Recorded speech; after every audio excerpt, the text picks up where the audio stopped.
Oh, these little liars. I told y'all that Jax was the ringleader. I told y'all. He sat in this interview and he was telling stories about shit that he wasn't even there to witness. So let's break down some of the stuff that I heard in this interview. Let's start with Warren's first phone call, because y'all will remember that Warren said that he was over at Ava's house for that 4th of July party when they all started realizing that Nolan was missing, and he called Miss Christine at 11 o'clock. One of the first things I told Miss Christine Wells in the first phone call that ever occurred with anything to do with Nolan Wells being gone, because I was the first person to call Miss Christine about anything.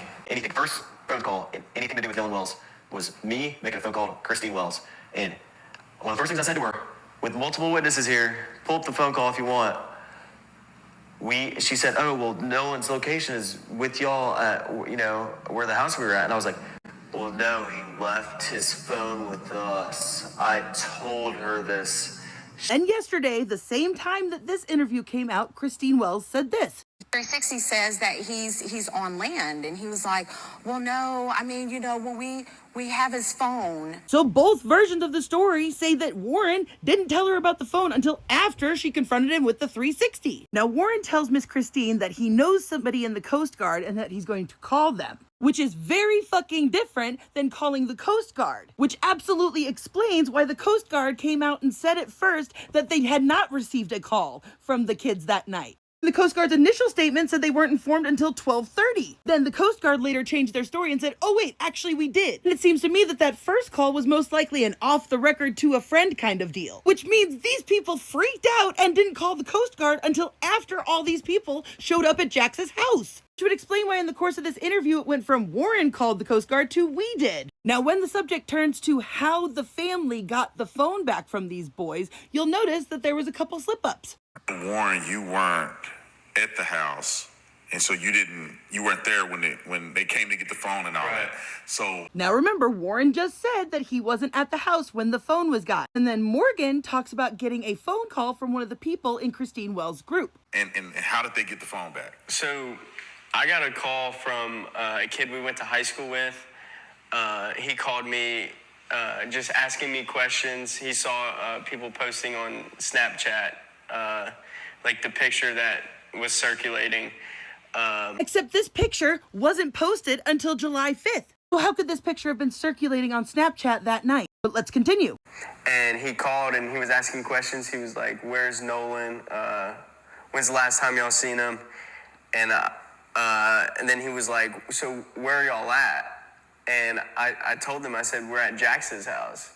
And then Warren got on the phone, and I don't know. So they come to my house, right? And they kind of hold on before we get there. Was it confrontational or was it just just trying to find? It was confrontational. Yeah, already? wouldn't y'all agree? Yeah.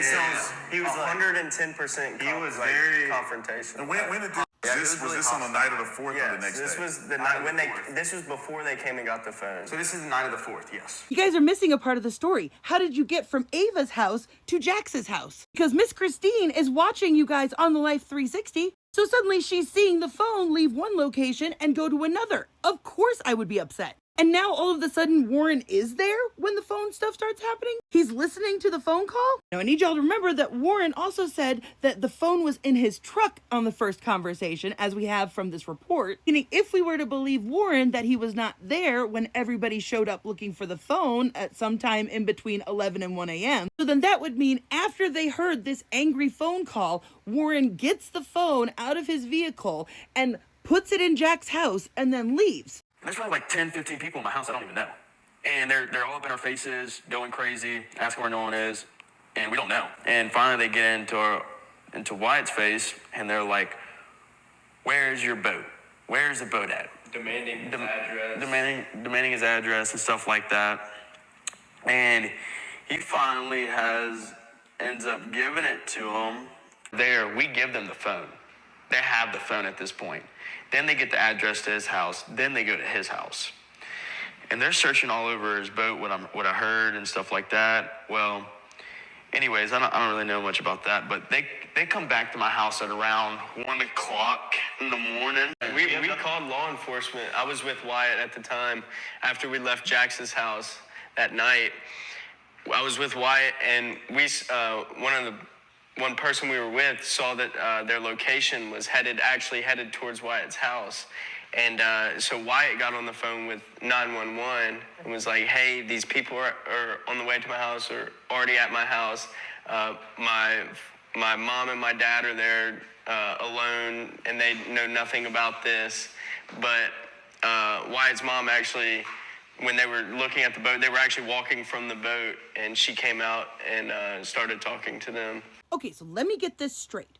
Wyatt, Morgan, and Jax were all together. Warren was gone for some reason at this point. 10 to 15 people just barge into your house. Don't know why your grandparents weren't around. That might explain some things, huh? Guess y'all had the house all to your fucking self that weekend. But then they ask Wyatt for his address so that they can go look at the boat. Wyatt gives them the address. They start heading over there. Wyatt and Morgan get into a car and leave Jax's house. Somebody else that you were with that we aren't hearing about is tracking someone else's phone. I don't know if it was somebody who was with the group that they had access to, or if they were tracking Nolan's phone and they saw it was heading to Wyatt's house. And even though Wyatt gave them the address, and instead of calling his parents, he calls 911 and tells them, my parents don't know anything about that's going on. Can you send police over there? Now, mind you, it was about half an hour after being on the phone with Warren that Christine was able to actually call and report him missing. But she was having to go back and forth and go down to all these different agencies because nobody would fucking help her. And frankly, I want to know why all of this confrontation was left out of the fucking report. Like, if this family had to be removed from 2 different properties by the police, why is there no record of that? And in fact, it wasn't until after these confrontations that MDMR and Ocean Springs Police apparently had their little conversations about who was going to be taking over the case. Because remember, the Jackson County Sheriff Lieutenant told them that deputies had spoken with several friends that had traveled to the island on the vessel with Nolan, and that when they were left, he was in the company of an unknown female. So now, even though Warren had supposedly called the Coast Guard, all these family members are telling the police that the kid is missing. These are the people that last saw them. They're all like, we last saw him on the island. Still, the deputies said that they did not have reason to believe that there was any water-related exigencies or emergencies. Don't worry, y'all. I've got a lot fucking more to say about this stuff, so come back for part 2. I'm going to be immediately recording it because Warren fucked up pretty badly in this interview, and I'll show you why.